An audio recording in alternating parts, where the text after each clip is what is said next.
Go ahead. I'll Be the Water, a story of grandparents' love.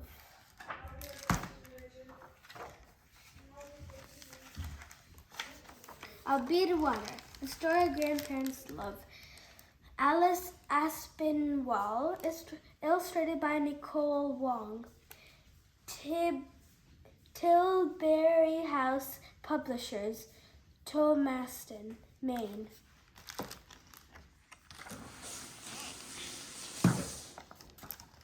I never thought Grandpa was old. He wasn't just my grandfather, he was one of my best friends. We liked the same things, like peanut butter and banana sandwiches, digging in the dirt and going fishing on hot summer days.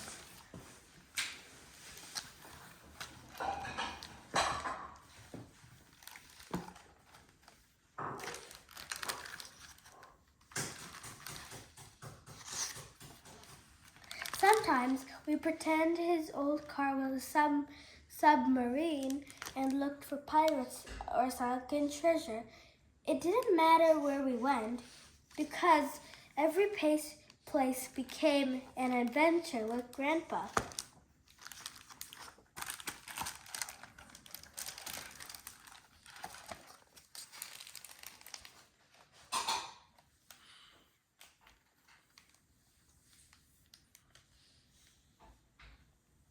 Okay.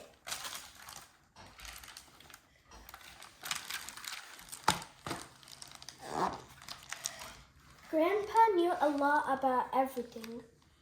I couldn't be with him for long without learning something. He would start a math lesson with a pocket full of change or turn over a rock and teach me about science.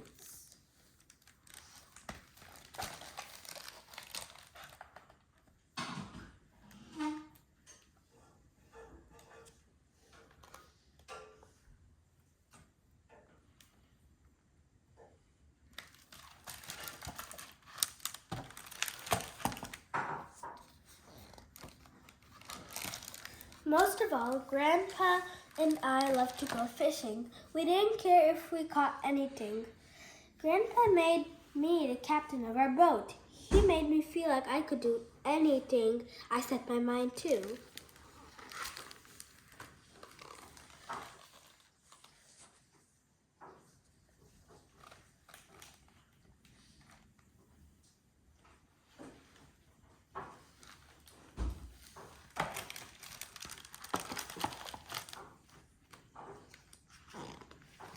One day, I noticed that Grandpa really was old.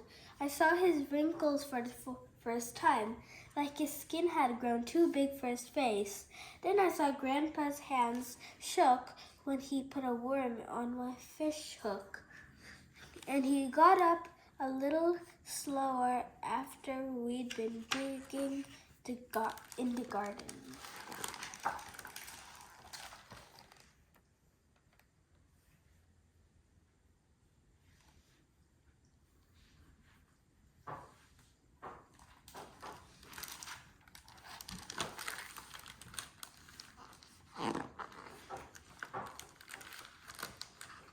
Grandpa, are you getting old? I asked. Joshua, he said, I've been getting old since I was a baby. I'm just getting better at it, that's all. We laughed and offered a toast with our ice cream cones.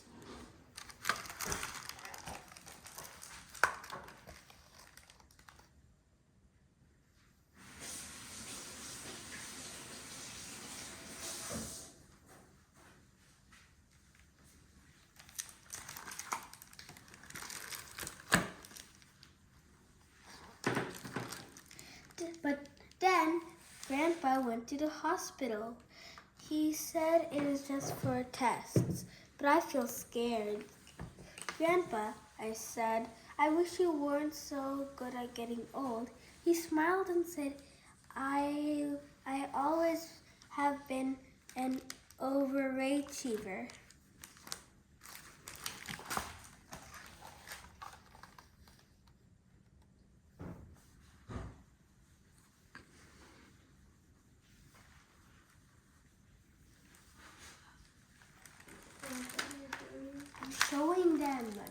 pictures.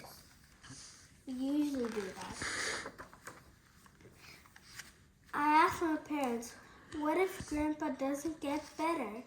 What if the doctors can't stop him from getting old? My dad said, don't worry, Joshua. Everything will be fine.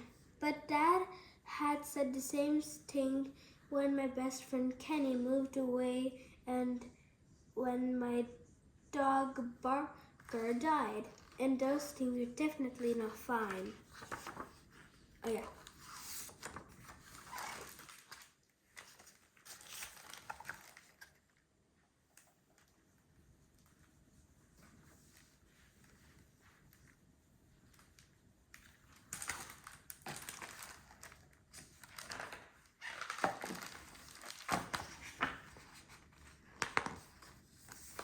Grandpa finally got out of the hospital, and soon we were back at the lake. He could tell by how quiet I was that something was wrong, though. Joshua, you're biting even less than the fish, he said as we ate our lunch. What's on your mind? Are you trying to find a way to make broccoli taste like chocolate?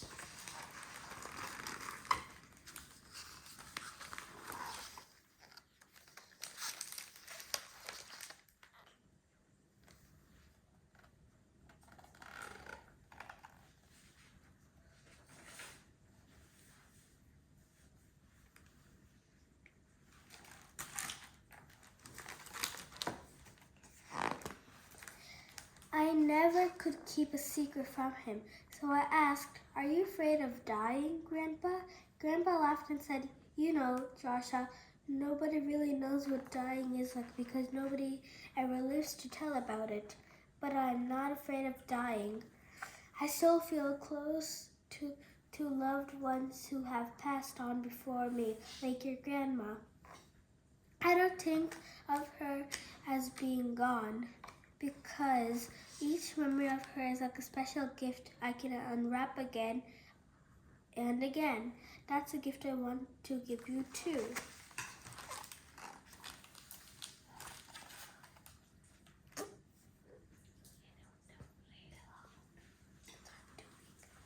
But I'll have a microphone, I think.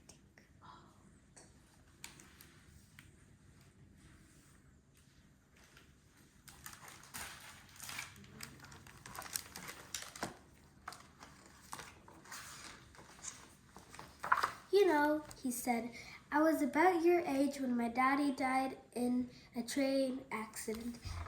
I remember crying enough tears to fill 2 oceans in a bathtub.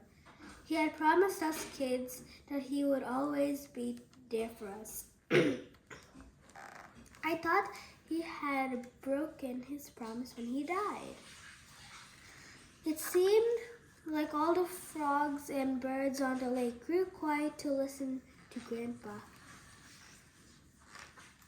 But it turned out that he kept his promise after all. I just had to learn to look for him with my heart instead of my eyes.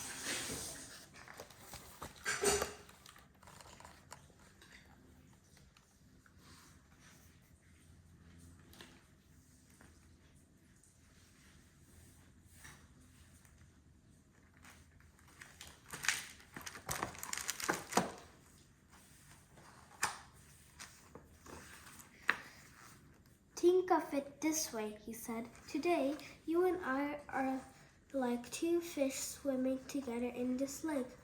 When I die, things will be different. I won't be a fish anymore, but I'll become something even better. I'll be in the water. You might think I'm not with you, but we'll be closer than ever because you'll be surrounded by my love. I'll be wherever you go and by your side in whatever you do.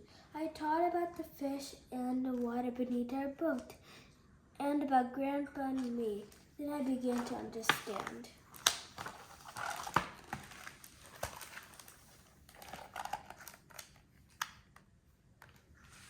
Quick.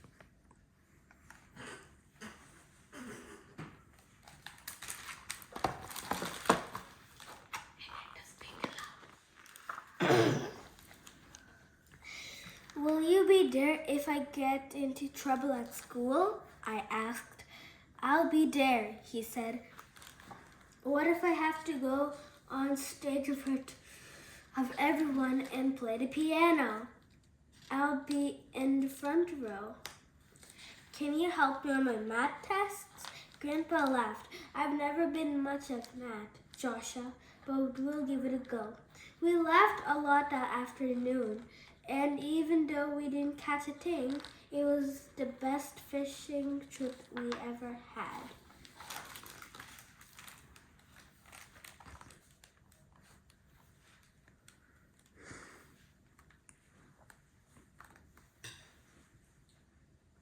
What?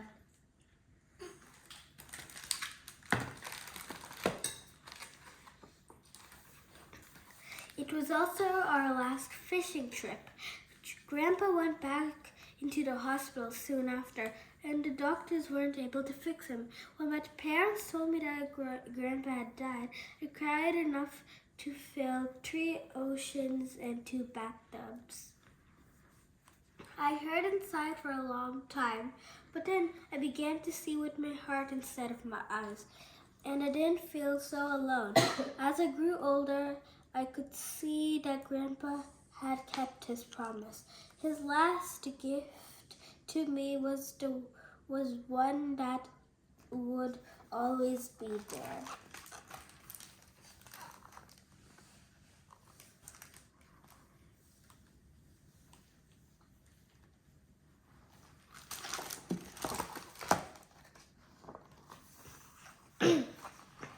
Now when my daughter and I go fishing or toast with ice cream cones or dig in the dirt or go on imaginary adventures, I teach her what Grandpa taught me. She knows we never have to feel alone or afraid because we are surrounded by a love that lasts forever.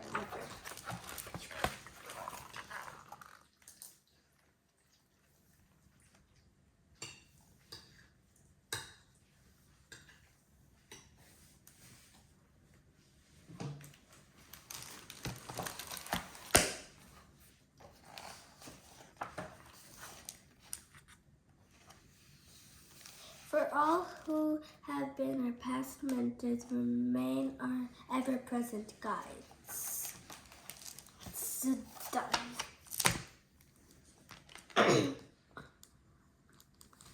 Done.